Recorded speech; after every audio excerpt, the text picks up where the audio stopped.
नमस्कार। सन 2020 को याद करना हर किसी की मजबूरी होगा, क्योंकि बहुत बड़े बड़े घाव यह साल हमें देकर गया है। सबसे बड़ा कोरोना का घाव, और जाते जाते भी किसान आंदोलन के रूप में जो अन्नदाता है उसको सड़कों पर रात गुजारनी पड़ी, और जिस तरह से उनके ऊपर ठंडे पानी की बौछारें पड़ी, और जाते जाते भी किसानों का मुद्दा हल नहीं हुआ और 4 तारीख लग गई। हमारे साथ हैं आज पूर्व सांसद राजेंद्र कुमार बाड्डी जी, जो एक जागरूक नेता होने के साथ साथ किसानों के हमदर्द भी हैं और किसान मजदूरों के चिंतक के रूप में आपकी पहचान है। राजेंद्र कुमार बाड्डी जी, आपका बहुत बहुत स्वागत है। और मैं पूछना चाहूँगा कि ये वर्ष सन 2020 पहले कोरोना महामारी में बीता, फिर किसानों के आंदोलन में, तो क्या आप मानते हैं कि जो आम आदमी है वो खुशहाली से इस वर्ष वंचित रहा? पहले तो मैं आपको आने वाले नए साल की बहुत बहुत शुभकामनाएं दूंगा, देशवासियों को, प्रदेशवासियों को, नगरवासियों को, सबको, कि आने वाला साल सबके लिए खुशहाल आए और इस देश की तरक्की हो। और जो बीता हुआ साल है उसके बारे में तो आपको ये कहना चाहूँगा, आपको जानते हैं ये जो साल गया है, ये मज़दूर हो, किसान हो, व्यापारी हो, देश का कोई भी, बच्चों से लेके बड़े तक, किसी के लिए भी ये साल अच्छा नहीं गया। कोरोना में मज़दूरों के मजदूरी चली गई, कारोबार को कारोबार, ये सब बंद रहा, लॉकडाउन रहा। अब बच्चों की पढ़ाई पे बहुत बड़ा असर है। जो इस देश का आने वाले देश के भविष्य हैं, उनकी पढ़ाई भी इस टाइम आप देख रहे हैं बंद है। ऑनलाइन पढ़ाई कितनी होती है बड़े बच्चों की, तो छोटों की तो वो भी नहीं हो रही है। तो मैं तो ये कहना चाहूँगा कि जैसे किसानों का आपने कहा आंदोलन है, किसानों के लिए, किसान आज सड़कों पर है, आंदोलन कर रहा है। वो किसान अपने हित के लिए नहीं कर रहा है, वो आम जनता के लिए कर रहा है। जो ये कानून बना है इसमें आम जनता का भी बहुत बड़ा नुकसान, और इतनी महंगाई भी होगी। क्यों? आप देखते हैं कि जब कोई भंडार के लिए छूट हो गई तो जो आने वाली कंपनियां हैं बाहर की, वो तो लेंगे ही। यदि आप उनके वो जो एग्रीमेंट आप पढ़ के, मैं तो कहता हूँ जो किसान, ये यहाँ की जो सरकार है, वो जो उसमें उन्होंने जो शर्तें रखी हैं जी, वो हिंदी में आम जनता को दिखाएं और किसानों को दें, तो किसानों के साथ सब आम जनता भी लग जाएगी। आप देखते हैं जब कभी भी किसी चीज़ की कमी होती है मार्केट में, तो कितनी महंगाई आती है, तो उसके लिए छापे पड़ते हैं, गोदामों में छापे पड़ते हैं। जब अब ये हाल है कि एक चीज़ को दबा ली जाए, भंडार हो जाए कहीं, तो उसके बहुत बड़े दाम हो जाते हैं। जब ये कंपनियां, बड़े बड़े साहूकार जो हैं, वो अपने गोदाम में भरेंगे, अब फिर अपने मनमाने ढंग से तो बेचेंगे वो बाहर, तो जनता का क्या हाल होगा। भंडारण को रोकने के लिए जो पहले एक धारा थी, आवश्यक वस्तु अधिनियम की धारा 7, वो भी सरकार ने खत्म कर दी है। तो इसका मतलब ये हुआ कि पूंजीपतियों के लिए दरवाजे खोल दिए हैं कि वो चाहे जितनी मात्रा में खाद्यान्न को स्टोर कर ले और फिर मनमाने दामों पर बेचे उसको। तो यही तो है। और आंदोलित जो है किसान इसीलिए है कि किसानों का तो नुकसान है। किसानों का नुकसान है कि आज उन्होंने ज़मीन दे दी, कल को 2 साल में सुना कि ज़मीन अब नहीं, वो ऐसी खाद गिरेंगे जिसकी तो ज़मीन की आने वाले 2 साल में, 3 साल में उसमें उसी गुणवत्ता कमी आएगी, और नहीं हुआ तो छोड़ देगी सब हो। फिर आप मुकदमा किससे लड़ोगे?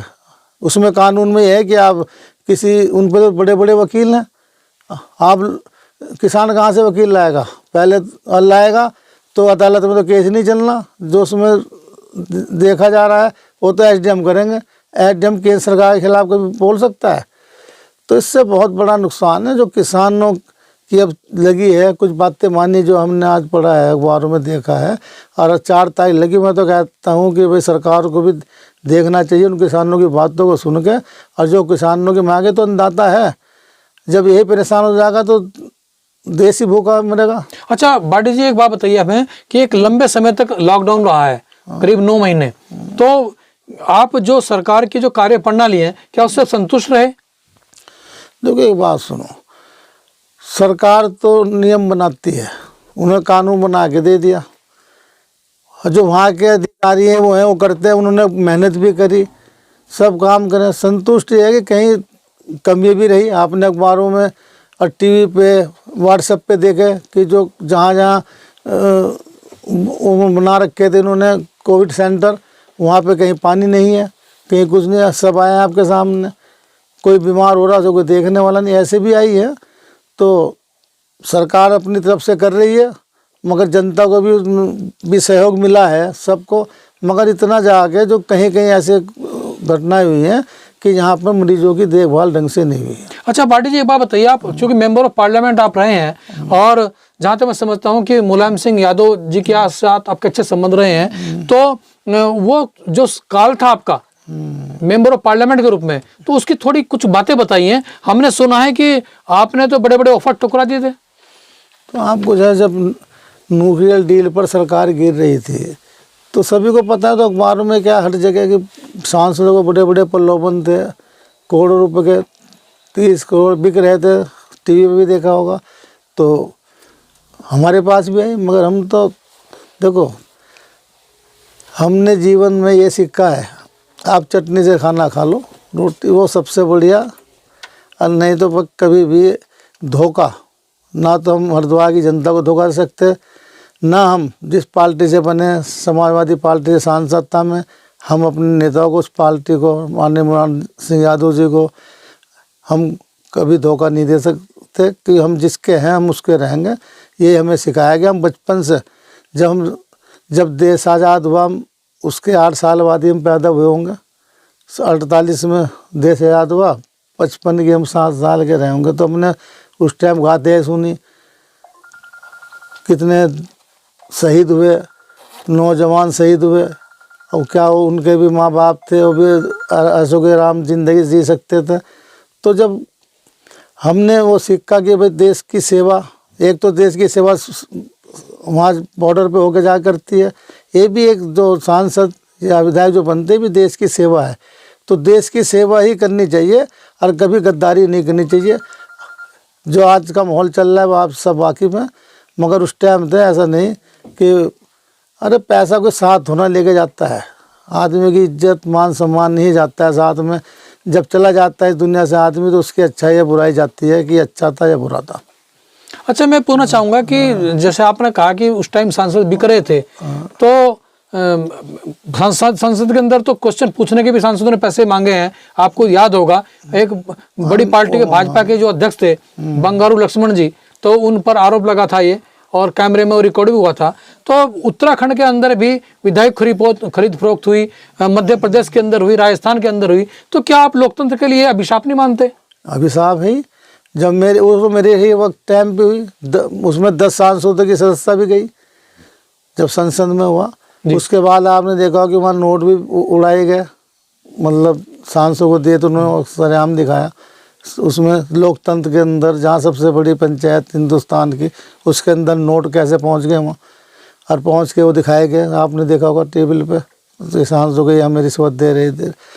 तो ये सब जाके लोकतंत्र के लिए खतरा है। और इस तरह की जब जनता किसी को चुनती है, तो मैं तो जो भी प्रतिनिधि, जो भी किसी भी पार्टी जीत के जाते हैं, उन्हें ऐसा नहीं करना चाहिए कि आज छोड़ के उसके साथ उसकी सरकार की रात नहीं कराते हैं।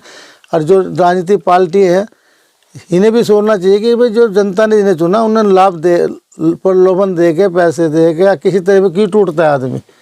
पहले तो 1-2 टूटते थे, अब तो 33-35 टूट के जा रहे। राजेंद्र कुमार पाटिल जी अपने आप में उदाहरण है कि इनके पास करोड़ों के ऑफर आए, लेकिन इन्होंने अपनी निष्ठा नहीं बदली, अपनी पार्टी नहीं बदली, और हमेशा अपनी पार्टी के प्रति वफादार रहे। सच में जो आप कह रहे हैं कि लोकतंत्र की रक्षा के लिए, संविधान की रक्षा के लिए जिस पार्टी से व्यक्ति का चुनाव होता है, उसको उसके कार्यकाल तक उसमें बने रहना चाहिए, यही समय का तकाजा है। लेकिन जो हो रहा है वो अच्छा नहीं हो रहा है, लोकतंत्र के लिए अच्छा नहीं है। ऐसा ही पाटिल जी की राय है। आपका बहुत बहुत धन्यवाद हमसे बात करने के लिए। फिर किस सक्सेस से हम बात करेंगे, तब तक के लिए जय हिंद, जय भारत, नमस्कार।